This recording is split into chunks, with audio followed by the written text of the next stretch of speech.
in the year 2000. The title of the movie was Next Friday. It was an Ice Cube production, a very low-budget movie, and as a matter of fact, it led the box office that week. And about a quarter of the way through the film, I heard an instrumental track come up in the background of a scene. Great tune. It's a funky track.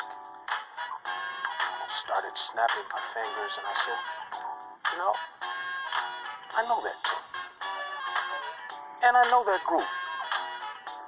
What's that tune and what's that group?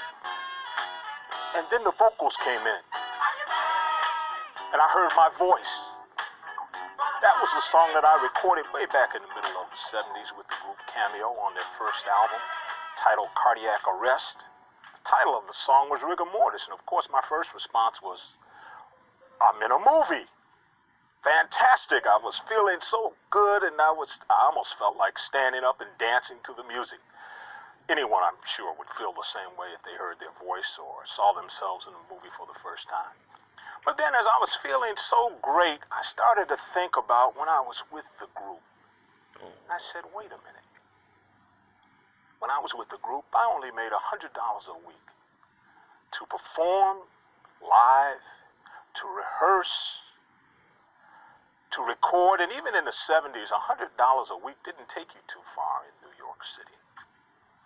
And then, by that time, I had also been entertainment lawyer to Rock and Roll Hall of Famers, the OJs, and R&B great, the late Gerald Levert. So I knew the kind of money that's paid to record companies and publishers when their music is used in that kind of format. So that made me come up with a phrase that I use often, and I tell to all of my students. Every time the music gets played, somebody gets paid. Every time the music gets played, somebody gets paid. And I say if you're an artist, songwriter, or producer, you should get paid and not played. There are three overriding principles for success in today's music industry. I call them the big 3 Ps. The 3 Ps are powerful product, proper perspective, and professional attitude. Powerful product, proper perspective, and professional attitude are the 3 big Ps for success in today's music industry. What is powerful product, you're going to ask? Well, powerful product can be a great, great song married with a great performance by a great recording artist, produced by a great producer in a great studio. And mind you, the studio doesn't have to be a 48-track digital huge room type of studio. It can be a bedroom studio. You can create great product there. I like to expand on the word product and take it out to mean even more than a recorded product or an audio recording. It could be a video recording. YouTube has become huge these days as producing powerful product that has really launched the careers of many artists. Powerful product can be an app. It can be a piece of software. It can be a website. It can be a brand. Jay-Z has done some wonderful things with his brand recently, partnering with Samsung. Powerful product is an asset that grows in value over the years. And that's really what the music business is based on, assets that grow in value. The second big P is proper perspective. Proper perspective. You know, many artists, when they have a hit record, their first hit record, think that they should be millionaires within 6 months to a year. They think it's a given that that's going to happen. Well, trust me, many times the fame doesn't equal the fortune. And you have to have the proper perspective to understand that, to understand the business and how it functions. And at the same time, you have to recognize that you have to love this business.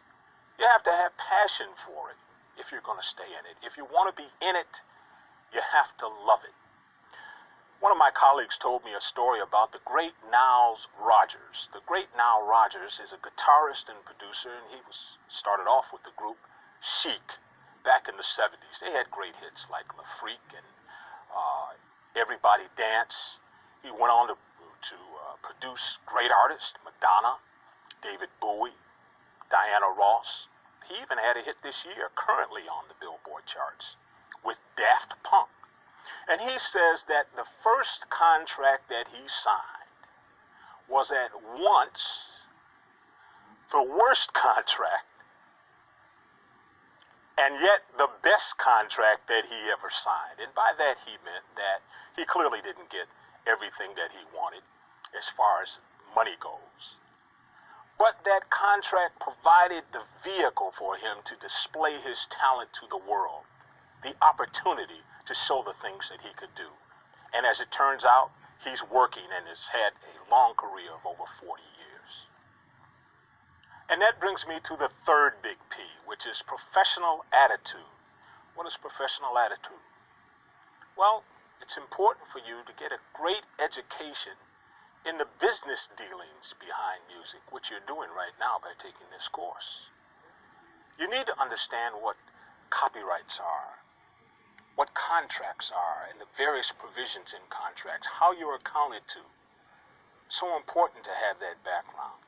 And here's the last part of professional attitude that's possibly even more important than the first part, and that is having respect for the people that you work with. Having respect for all of the people that you come in contact with in the music business. You never know when that intern, or that receptionist for that matter, might become the next president of the label you're involved in. So keep in mind those three big P's for success in the music industry. Powerful product. Powerful product is a valuable asset that grows in value over time. Proper perspective. Understand that you have to love this business. You have to have passion, and you have to do, as my father advised me years ago, to think with a long view. It takes time to develop a career in this business. But I can tell you from representing clients who have had 40-year careers and 20-year careers that it can be done. Understand the proper perspective and always have a professional attitude. Get a good understanding of all of the basics of the industry, and by all means, have respect for whoever you meet in this industry, because you never know. You meet the same people going up that you meet going down. And remember, every time the music gets played, somebody gets paid. Every time the music gets played, somebody gets paid. And if you're an artist, songwriter, or producer, I feel that you should get paid, not played.